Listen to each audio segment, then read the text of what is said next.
4 minutes. 4 minutes IGN you had, and you cut a hell of a lot of footage out, didn't you? 2K Battlegrounds, gameplay. Ooh, yeah, actual gameplay. Yes, we were looking forward to this. In the back of our minds, we knew something was up. And, well, that's exactly what happened, wasn't it? Yes, you had Austin Creed, you had Xavier Woods. But having a WWE superstar who doesn't know how to play the game with 3 other people that don't really know how to play the game doesn't make a good gameplay exploit for something that's going to be out in 3 weeks, does it? You have made a lot of undecided people that were on the fence not want to buy this game. And we have told you, and I don't just mean me, I mean loads of influencers have told you over the past 2, 3, 4, 5, 6, 7, 10 years plus from 2K and THQ, if you want to sell the game, you get proper people playing the game, not people that don't know how to play it. This is the classic example. This game, I don't think is as bad as what has been shown on IGN, despite all the cuts and drips. There was some nice bits and pieces in there in the gameplay, one of which is mid-move counters is in the game with a tap of a button, much like All Stars had, the other being the exploding ring. So there is some chaotic stuff here. But why, of all the damn things, guys, do you wait 3 weeks? Yes, Gamescom. Gotcha. Big event. Big deal. You could have shown something before then. You decided to use little bits of trailers to hype the game up and ignore the actual game. Showing animations is fine to start with, but people get obsessive. And I don't even mean the niche people. You can show the best part of a bad movie by snipping out all the bad bits. So you only have a 20-second movie, that's 2 minutes. The Room. Hi. Hi, Mark. Oh, hi, Mark. You see what I mean? Changing little bits can make it better or worse depending on what you do. And if you take too much out, it makes it really bad. And that's what you did, IGN. You showed a cage match for about half a minute. What did we learn from it? Yes, you climb up to grab money. Once you have enough money, you can escape the cage. In a 2v2, it's only one person that needs to escape the cage to win the match. Also, weirdly stupid, I think. Defeats the whole purpose of what a cage match actually is in wrestling terms. Also, in gameplay terms, only having one person escape also means that the other person doesn't have to do anything. Whereas if you both leave at the same time, it's good. If one of you leaves too early, you're stuck in a handicap situation. People staying down does seem to last a decent amount of time. It's not like All Stars where they get up semi-quickly, which means you can attempt pinfalls and other things. But we didn't see so much on how the special moves or anything works fully. We saw spears, we saw uppercuts and some special maneuvers. We also saw on each person's HUD the buttons of what button you can use where, which for new players to pick up and play does work. So there is fundamentally decent stuff in the game, but you don't choose 4 people on Gamescom to a mainstream audience to show how bad that game is in its worst iteration, because it looks terrible.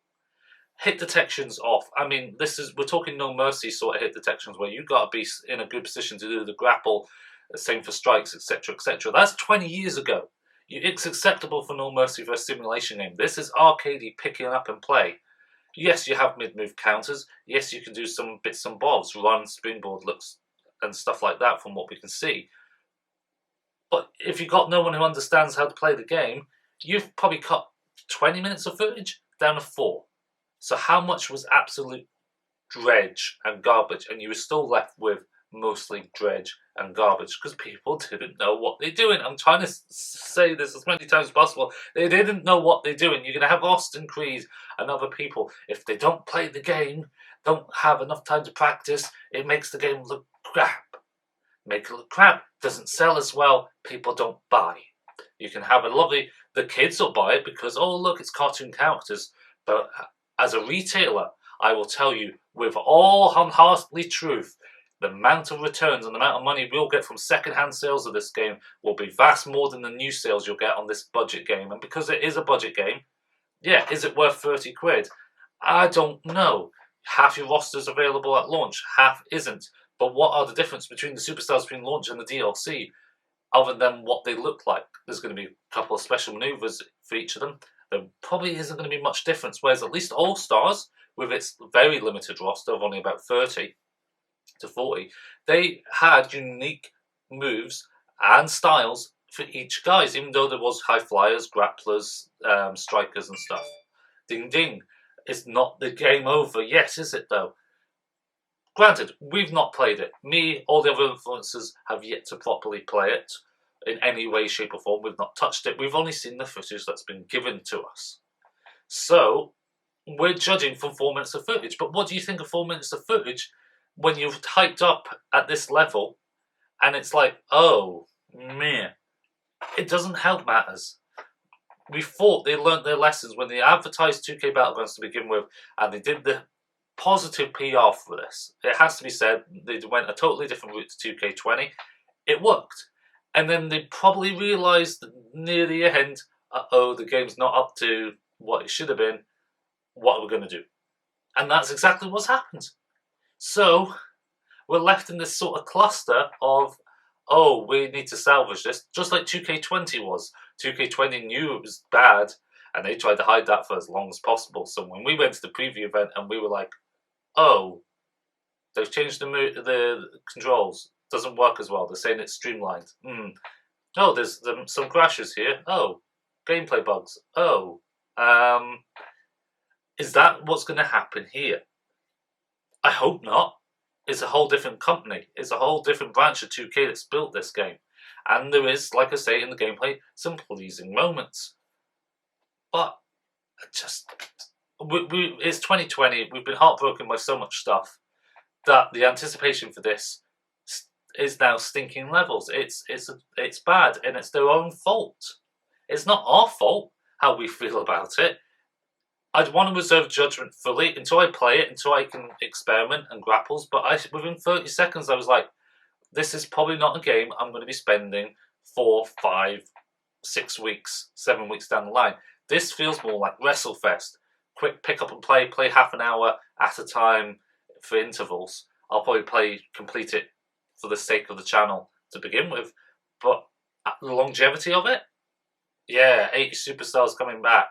That's not a selling point, especially when you've got PS5, Series X, and much better games on the horizon. Now, it's a whole different market. It's not meant to be a AAA title. And I've explained it's a budget game as well.